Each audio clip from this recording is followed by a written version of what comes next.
When Victoria picked up the phone, she was surprised to hear that it was a safeguarding call and that she was notified that the date to hand over her sister's custody to her aunt had been postponed, and owing to a new information would hold a hearing on a date yet to be determined to decide on the subject.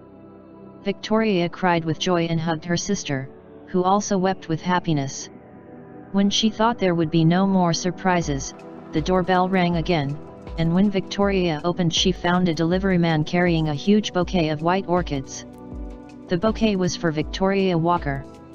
She signed the acknowledgement receipt, and rummaged in her purse until she found a small tip for the delivery man. After closing the door, she read the card that accompanied the bouquet, before the excitement of her sister.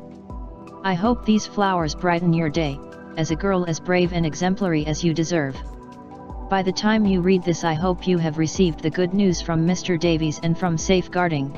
As I told your pretty sister, I will not leave you alone.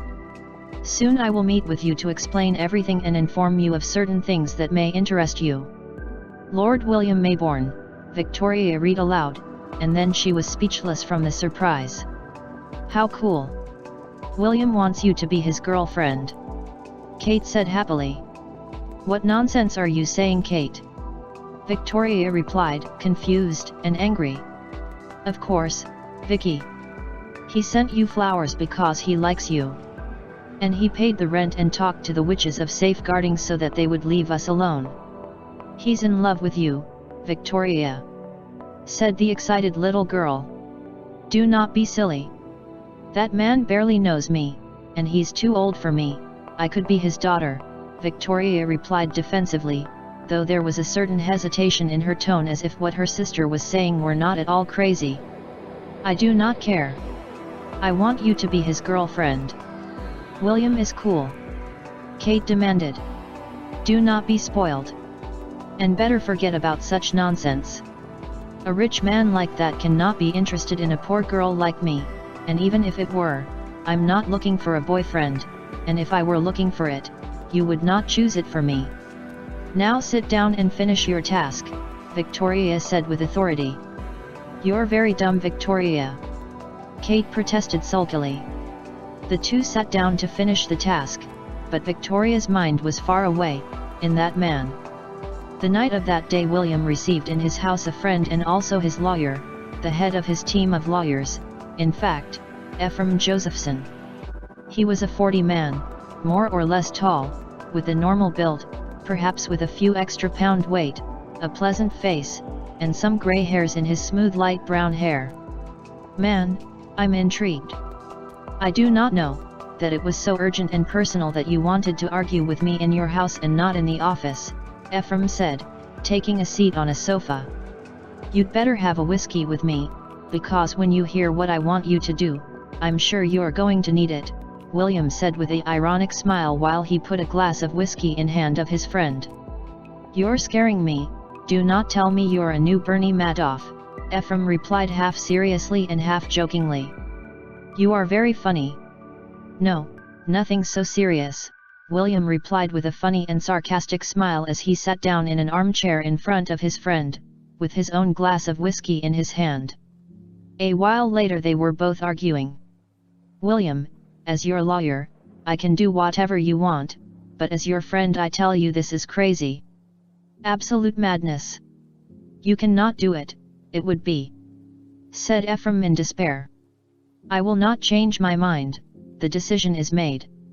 And you know when I say something, I do not say it lightly. Now I expect you to respect it and do your part," replied William. "I know, you're stubborn as a mule. All I can do is minimize the damage, to preventive control of damage and to make agreements so armored as possible from the legal point of view," resigned Ephraim said. "You already have data from Victoria, I have sent to you," William said while he manipulating his mobile phone, "and of course, I hope the attorney-client privilege protect this matter. I say this from my sister, especially," he added. "No need to tell me. Your sister will kill you," Ephraim answered. "I already know that," he exclaimed. The next day Victoria was at work in the cafeteria, when she received a call on her mobile phone, and after asking a colleague to cover her retired to a corner to take the call. "Victoria, I'm William Maybourne. Lord William, how did you get my phone? Well, I imagine. Thank you for the flowers and everything else, Victoria said cautiously. You're welcome. Victoria, I need to talk to you in person, if it's possible today, William said. Lord William, I thank you very much for everything, sincerely, but you understand that all this is, replied Victoria, uncertain and nervous. Victoria, believe me that I understand your doubts perfectly. I would think the same in your place. But I promise you that I only intend to help you and your sister because your story has reminded me of difficult moments in my own past. In any case, we must discuss your situation with the safeguarding, because I have only been able to delay the process and obtain a reconsideration of the custody decision of your sister, but they can still ratify their initial decision and send your sister to your aunt. That is why we must speak, because I believe that I have a definitive solution to your problem, so that you keep custody of your sister and solve all your problems, insisted William. Victoria thought for a moment, then gave a resigned look on her face. Okay, I can see you when I get off work. It's still 5 hours to go, she replied. If you want, I send my driver for you, William offered.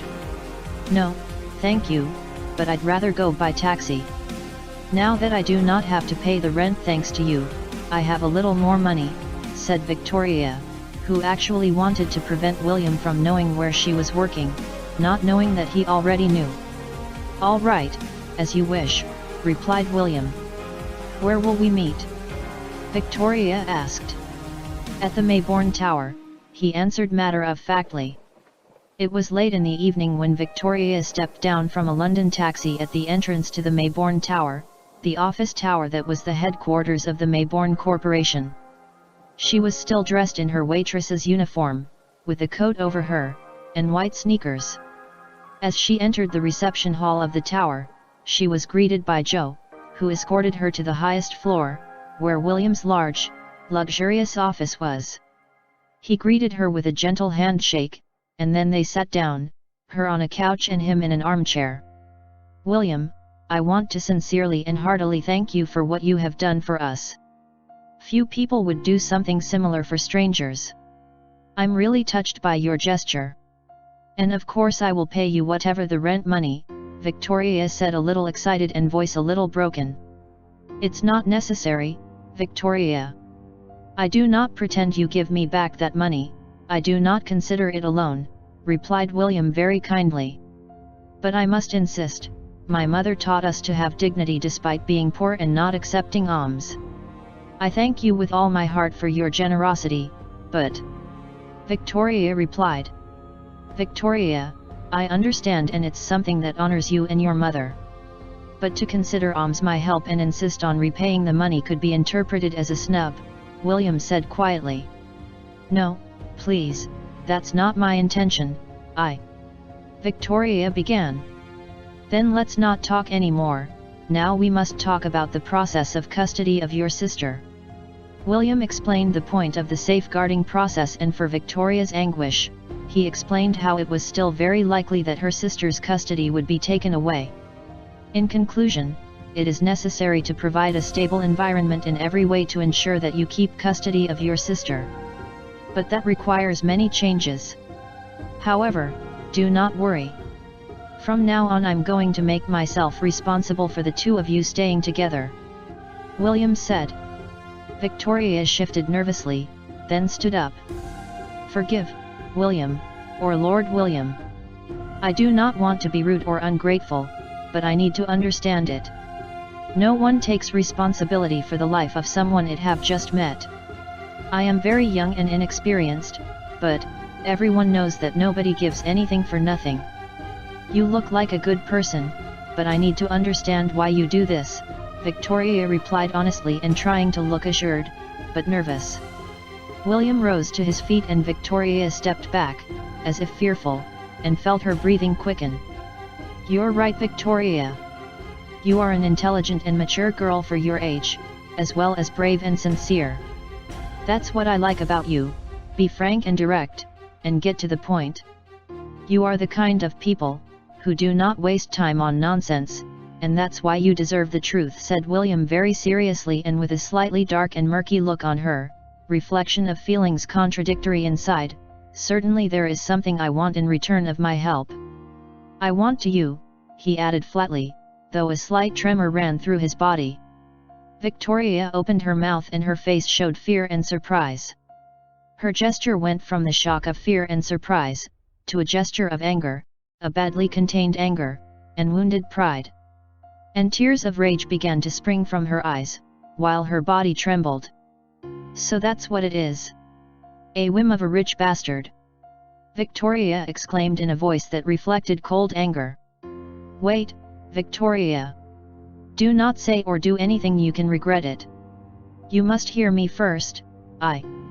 Said William, serious but comprehensive and somewhat embarrassed. "No need to explain, my lord." Victoria's tone reflected sarcasm and contempt. "The powerful lord wishes to possess the poor maid, and knows that he will have me because I cannot say no, for my sister and my mother. Just tell me where my lord wishes." Victoria had taken off her coat as she entered the office, and she is in her waitress uniform. She began to unfasten the blouse of her uniform, showing part of her bras. "What are you doing?" asked William more seriously, rather tense. "To satisfy my lord's wish. I hope you do not mind that I dress in this uniform of a waitress so vulgar, and I hope you do not mind my smell of sweat and cheap food. If you have a shower bath here, I can bathe for you, or maybe it's part of my charm as a working poor girl, maybe you like my smell of dirtiness," Victoria said, weeping with anger and a look of hatred. "Victoria's enough!" cried William angrily. "Where you want to possess me? On the couch, or on the floor, or on your desk, or?" Victoria continued furiously as she resumed the work of unzipping the buttons on her blouse. "Enough!" William exclaimed, unable to bear it any longer, and he stepped forward to try to grasp her wrists so she would not continue unbuttoning her blouse, but she gave him a swipe and he stood back. "Do not touch me!" Victoria shouted, her true feeling rising. "I do not want to touch you. I just want you to stop taking off your blouse. I do not want to have sex with you, you silly girl!" cried William angrily. "You said you wanted me. If you do not want sex, what the hell do you want from me?" cried Victoria desperately, as she buttoned her blouse. "I want you to marry me."